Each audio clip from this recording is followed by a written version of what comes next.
And let me start out by just saying thank you so much for taking the time just late last year when you came to our congressional district, visited Arsenal Island between your home state and mine. And we had an opportunity to host you at our Lock and Dam there, which is Lock and Dam 15. And we took a little time that day to talk about the importance of inland waterway infrastructure.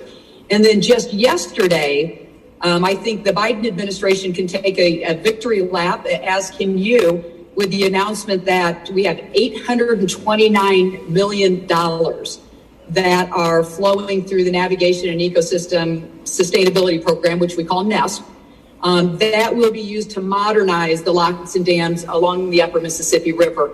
If you could take just a little bit of time to talk about the impact that modernizing our inland waterways like those on the upper Mississippi River will have on the rural agricultural economy. Well, that was a great trip, and I appreciate you arranging it. I learned during that course that we can cut literally in half the time it takes for a barge with soybeans to travel the Mississippi River by improving the lock and dam system. What does that mean? It means that we get that product to port more quickly, less expensively, and as a result, we can price that product for export at a very competitive price. When 30% of what we grow and raise is exported, our ability to compete in a very competitive circumstance for agricultural exports is absolutely directly connected to our advantage of our transportation system. And because of the Infrastructure Investment and Jobs Act, we'll now be in a position to continue to maintain that competitive edge and advantage. And I think that allows us to be confident that we're going to continue to do a lot in exports. I'm pleased that we had a record year in agricultural exports last year, and that's one of the reasons why farm income is up. And we expect and anticipate that we're going to surpass that record this year.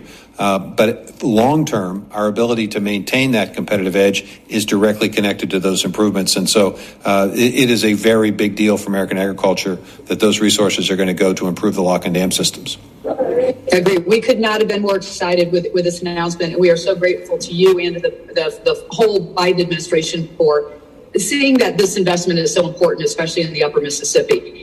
You talked a little bit earlier with Congresswoman Hartzer's questions about the EPA releasing new renewable volume obligations. And so I want to drill down just a little bit deeper there. It sets standards for how much renewable fuel like ethanol, so important to a region like the one I represent, and how that will be required to be blended with gasoline going forth. I was very, very happy to see that the 2022 renewable fuel standard was set at what we would consider back on track, as President Biden promised, with a $15 billion gallon mandate. Can you talk, Mr. Secretary, a little bit to the importance of this higher number for our family farmers in rural America? Well, it's an industry that does three things. One, it supports stability in farm income for those who are producing corn and for biodiesel soybeans. It increases job opportunities in rural areas, and it provides consumers choice and less expensive gas. And it's also beneficial to the environment. So there are four benefits to this industry. That's why it's important in the industry to have stability. And the stability comes not just in setting a number, but in making sure that that number is real. And when you have waivers, as was granted in the previous administration, that number that was given by the previous administration was never real because you were seeing it dissipated by the granting of waivers. This EPA basically said 65 waivers, not going to grant them, not going to approve them. The number we're giving you is a real number, and you can count on it. And I think the stability is going to be very helpful to this industry. Yeah, those waivers, we like to characterize it as giving out candy on Halloween. They were just given out so indiscriminately and so harmful to those who are in the ethanol business. So thank you for getting that back on track.